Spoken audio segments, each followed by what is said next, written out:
Osborne is a former police officer, a former prosecutor, and a former detective sergeant. Now he's a Democratic candidate for Charleston County Solicitor. I talk one-on-one with David about the issues for this edition of Quintin's Close-Ups. And if you haven't already, subscribe to my YouTube channel and like Quintin's Close-Ups on Facebook. David Osborne, welcome to Quintin's Close-Ups. Thanks for having me, Quintin. Oh, I appreciate it greatly. Needless to say, you are a former police officer, a detective sergeant, and of course, a prosecutor here in Charleston and Berkeley and Dorchester counties. Now you are a Democratic candidate for Charleston County Solicitor. So tell me, David, why this particular job? Why now? Well, Quintin, to be perfectly frank, my opponent is just not getting the job done. You know, to me, a solicitor has two major functions: keep me and my family and my community safe, and do so in a fair and a just way. And she's failing on both accounts. Keeping our community and our families safe. To illustrate, she's not getting the job done. And in 2.5 years since COVID lockdowns ended, while I was prosecuting in the First Circuit, I alone tried 23 murder warrants to conviction. During that same time period, the entire Ninth Circuit, with nearly 60 prosecutors having almost 300 murder warrants pending, and over 50 trial terms to start trying some of those murders, tried a grand total of 5. That's sending a wrong message to the criminal element. And not for nothing, Quintin, you have defendants who are waiting years for their day in court, and you have victims who are waiting years for justice, and that's creating a backlog. And that's just not fair. As we sit here right now, David, and I know you were in the office in those earlier days of, during the pandemic, obviously, but how many backlog cases are there right now associated with the Charleston County Solicitor's Office? Well, what I can tell you is this. Coming out of COVID, I believe the number was like around 3,000 or so extra warrants that came out of that. When you're dealing with a backlog like that, there is a right and a wrong way to get on top of that backlog. And what my opponent did was she implemented a procedure or a process to get rid of some of those cases called docket prioritization. And this was very dangerous, Quintin. What they did was they said, we're going to dismiss a ton of cases, not because we can't prove them, but because we're too busy right now. Some of the cases that they dismissed were possession with intent to distribute methamphetamine, third offense, cocaine-based, third offense. These are 10 to 30-year offenses. This means these individuals are pushing poison in our community. They have multiple convictions in the past, and we just let them back out on the street. But what was worse was what happened to all of those defendants that were put back out on the street. I mean, it literally was a crime wave. I think it was like 160-something defendants, over 1,100 warrants, reoffending I think it was like 500-something extra charges, including attempted murder, domestic violence, assault and battery, burglary, you name it, over and over again. That's not how you get on top of the backlog. That's the wrong way to do it. Let me ask you this, David. Let me just ask you a basic question. How many of those particular cases at that time were dismissed by the office? For docket prioritization? Yes, sir. It was over 1,100. And out of those people who were let go, how many of those particular defendants were actually arrested again and convicted on something else? Yeah, so this is where it gets kind of tricky, because the number was about 165 with almost 500 new charges. But here's where it gets really tricky. I don't remember the exact number. I think it was like 300, over 300 of those defendants' charges were expunged. Right. So we don't know what happened to those defendants. They could have went back out and committed murders. We don't know. So what I'm telling you right now is actually an underestimate of the crime wave that resulted for dismissing charges for no reason. Was it because they didn't have the funding or the resources or the manpower, David? I mean, I think that's a better question for her. But what I have heard is that we want to reduce our backlog and prioritize more important cases. Well, that's simply not the way to get things done, Quintin. And, I couldn't help but think to myself, when I look at other communities and I see like videos of individuals who are out there committing crime after crime after crime, and they have no fear of repercussions or consequences, you ask, how does it get there? Well, stop holding people accountable, and that's how you get there. I'm not saying everyone needs to go to prison. That's not the point. But there has to be some accountability. And again, man, I put on the uniform, I wore the badge.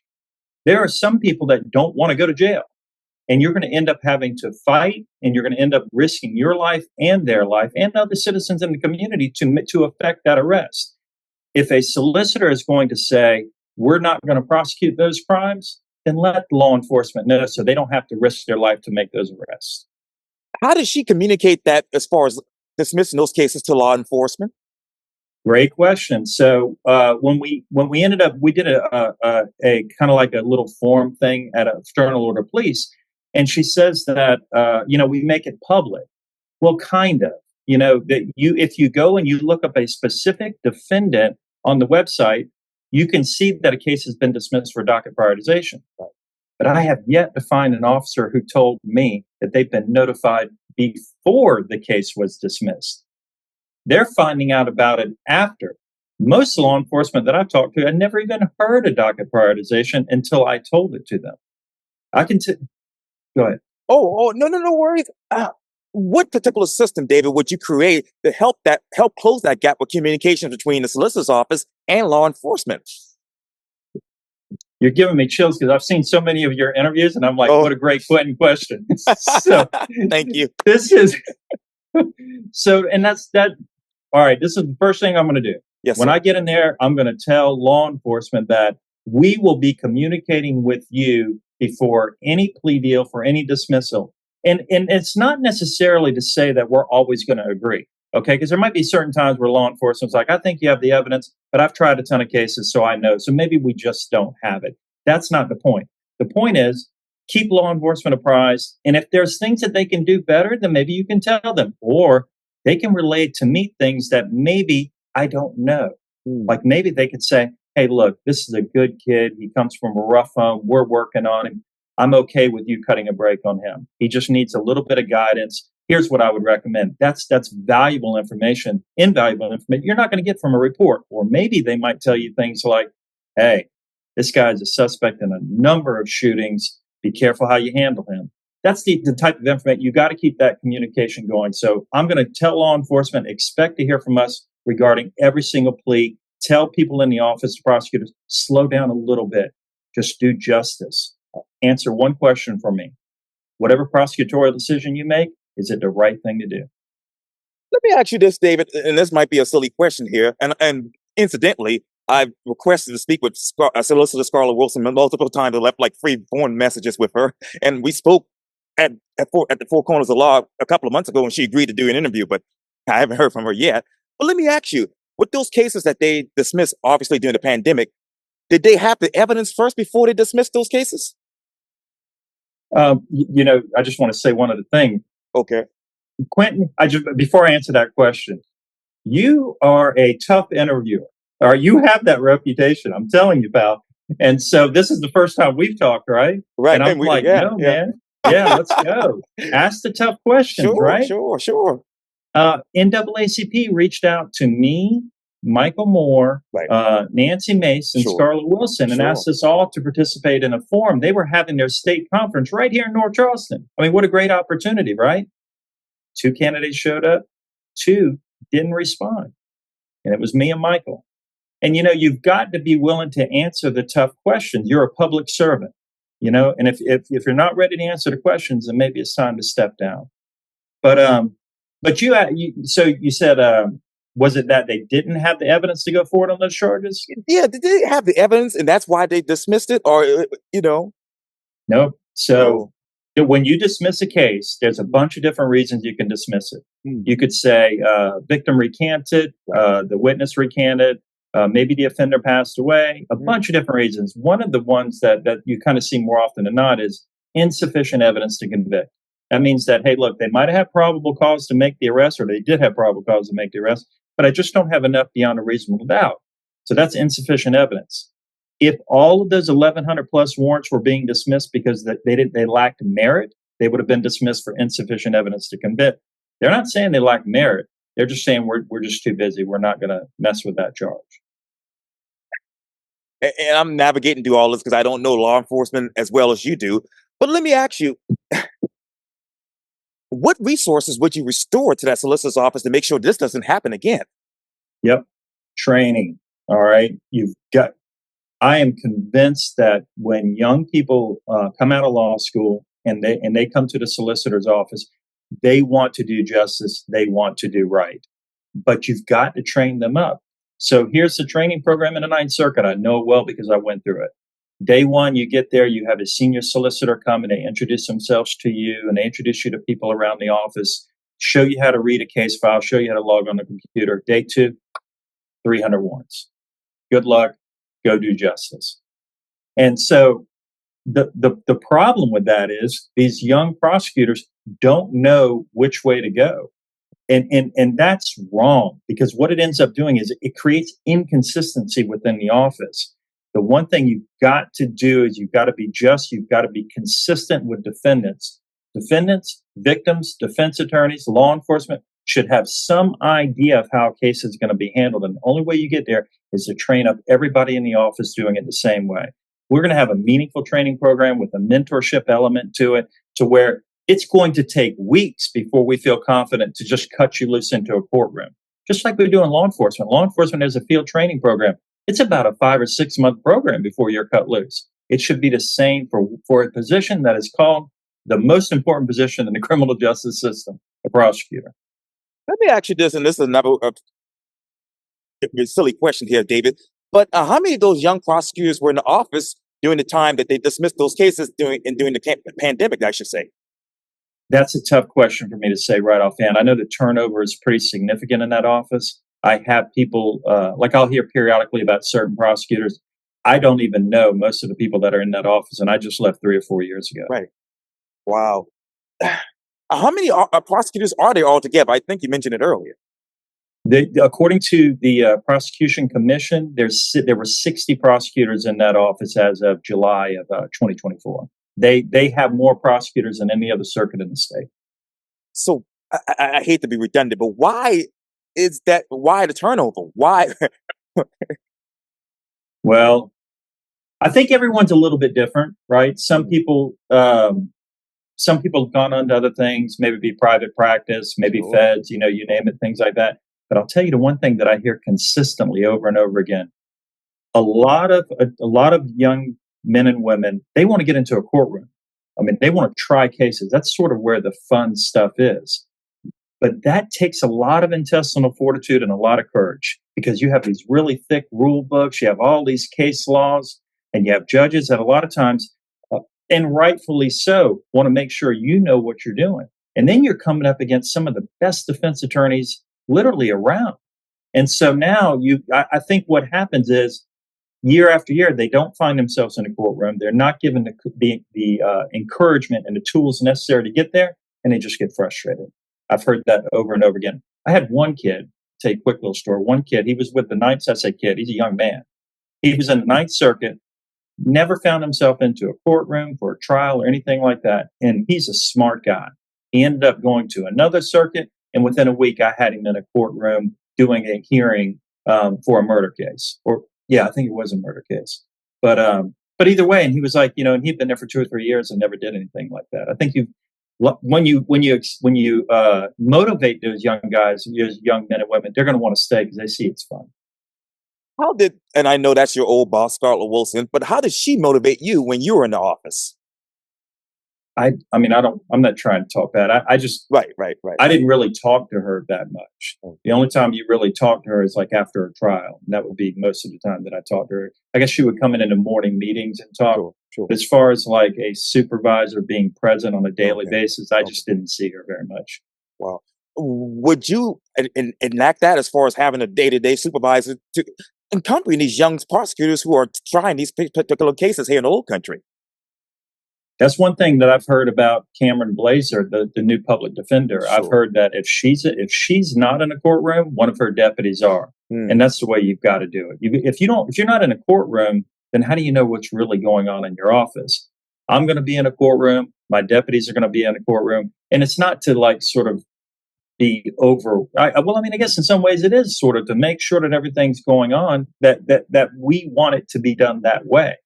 And so that's one thing that I'm going to do. We did a League of Women Voters debate, and they were talking about what is a good attribute of being a leader. I said, well, you got to be present. And then I said, look, In the 7 years that I worked in the Ninth Circuit, I only saw Scarlett in a courtroom 3 times. And, she had an opportunity to rebut that and she didn't. And it's just, you got to be present. You got to have the sense of urgency. You got to see what's going on in your own office. I'm going to do all of that. And how many cases has that office prosecuted in 2023? So that number, I don't have it. I don't know. I mean, because that's kind of tough. It's like when you say prosecuted, like tried or dismissed, that's tough. I don't have that number right off the top of my head. Well, let me ask you this. As you know, Charleston is growing tremendously. So how would you actually help the Charleston County Solicitor's Office grow with smart growth? Yeah, that's another good Quintin question, right? So I think what you have to do is once you develop a good training program, then here's what we can do. This is one thing that you get more people coming in. You've got more people moving into our area. You're going to have more incidents that are happening. You have to act. The solicitor's office has to get on board with acting as a deterrent to crime. And this is what I'm not seeing right now. And there's a number of different ways the solicitor's office can do it. The first one that I've seen is community meetings. I have gone to one community meeting after another, from Dorchester Terrace to Windsor to Cross to Union Heights, Liberty Hill, you name it. And every time that I'm going to these community meetings, I'm talking to the community leaders and I'm just, asking, have you ever seen the solicitor or anyone from her office here? And the answer is always no, never. This is what I really, I truly, truly believe this, Quintin. If you get a solicitor that will come to the community meetings, and these community meetings are packed, man. There's like 40, 50 people there. I mean, there are a lot of people at these meetings. The one over there at Union Heights, they had bleachers full of people. And if you have a solicitor that comes in there and starts talking about what we're doing in the office, how we're bringing justice to our community, to their community, there's going to be someone in on those bleachers, an aunt, an uncle, a grandma, granddad, mom, dad, who's got a kid at home who's like right on the edge. They're going to come back home and they're going to tell the youngster, you keep messing around. We just had the solicitor come to our community meeting and say what they're doing. That young kid is going to think to himself, might not say it out loud, but he's going to think to himself, wait a minute. The solicitor came to Dorchester Terrace, the Macon, Liberty Hill, Cross, Windsor, the solicitor? They're not messing around. If you go to community meetings, you go to 20 of them and you save one life, I mean, wasn't it worth it? That's the type of stuff that I'm talking about. We're growing, but if we use our resources to not only enforce the law, but also deter crime and work together with law enforcement, we can keep track and we can keep up. You mentioned some of those neighborhoods that we all know and love here in the Low Country, but what resources would you put in other locations in the Low Country that need your help right now? Well, we need the solicitor's office help right now. I think every community has its own concerns.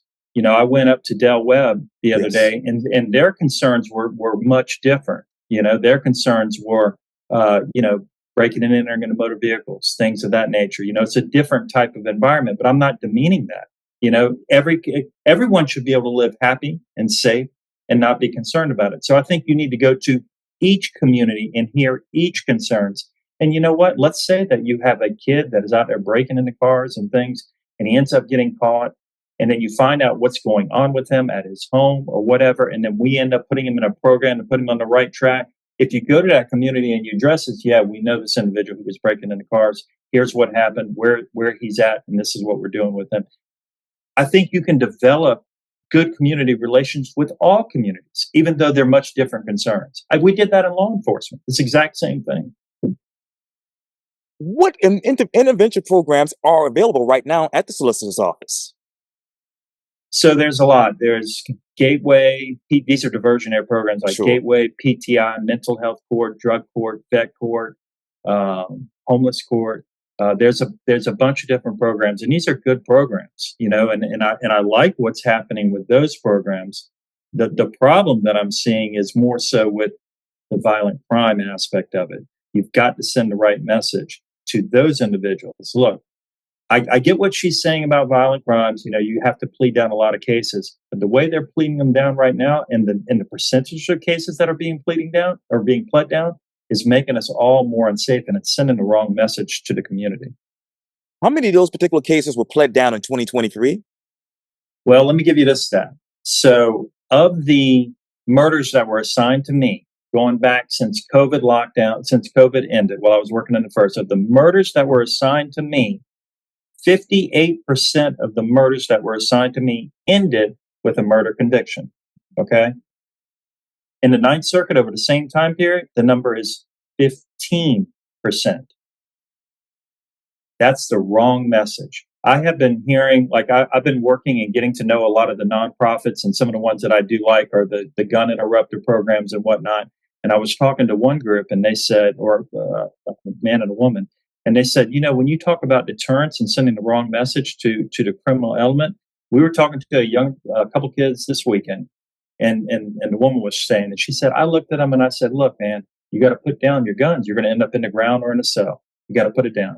And the kid, this is her talking. She said, David, he looked me right in the eye, just as cold as could be. And he said, don't talk to me about putting down my gun. Right now in Charleston County, I'll get the same amount of time for doing a robbery as I will dropping a body. That's the wrong message. The message that I want to send is, if you take a life in the Ninth Circuit while I'm the solicitor, be prepared to do life. Those those particular charges that were obviously pled down by the solicitor's office, how many of those were violent crimes versus non-violent crimes? That's a tough. I would have to FOIA those numbers to get to that. With me, with my background, what I'm looking at is this. I'm looking at murders. If you can tell me that you're holding murderers accountable, then I can trust you to hold other individuals, lesser crimes accountable, that you'll be doing your job with them. I mean, it's just my background. Detective Sergeant of the Violent Crimes Unit. I talk to victims every day. I have victims calling me now, talking to me about the Ninth Circuit, what they want, and it's heart-wrenching. I had one just yesterday call me. I've had me teary-eyed. And I told her, I said, well, at the end of this election, win or lose, you call me up and I will help you. They feel like they're being left behind. What type of resources do they need right now as far as the victims from the solicitor's office? I think it's just leadership. I really do. I think it starts from the top down. When you have, look at the victims from the car crash that was in West Ashley, who got on the news and said, we haven't heard from the solicitor, this, that, and the other. I understand that was a complicated issue because they had representation, so the solicitor was saying, well, I have to talk to their attorney and can't talk to them directly. Okay, so be it. I understand there's a little bit to it. But here's the thing. The response just needs to be, I am sorry. That's the response. That family is going through so much right now. Whatever the breakdown was, it doesn't matter. I'm sorry. Where can I come meet you? Where can I meet you? That needs to be the response.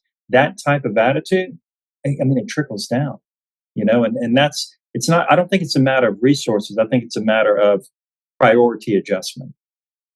Where else should they adjust their priorities in this particular solicitor's office? Well, just answer that kind of goes back to what I said before. Answer me one question. Is it the just right thing to do? That's got to be the priority. It's got to be public service over lip service, over self-service. It's got to be public service. And when you have the attitude like, well, we're going to blame law enforcement, we're going to blame SLED, we're going to blame the courts, we're going to blame this, we're going to blame that you're getting away then from public service. Tell me what you're going to do to fix it. Tell me what you're going to do to get in there to stay in the fight for victims, because some of that is within their control. A lot of that is within their control. I wish I had more time, but Zoom is only giving me a few minutes. But David Osborne, thank you so much for your time. And again, welcome to Quintin's Close-Ups. And I hope to get Scarlett Wilson on to get her side of the story on all that you just discussed. Quintin, this has been an honor, man. Thanks so much for having me. Thank you.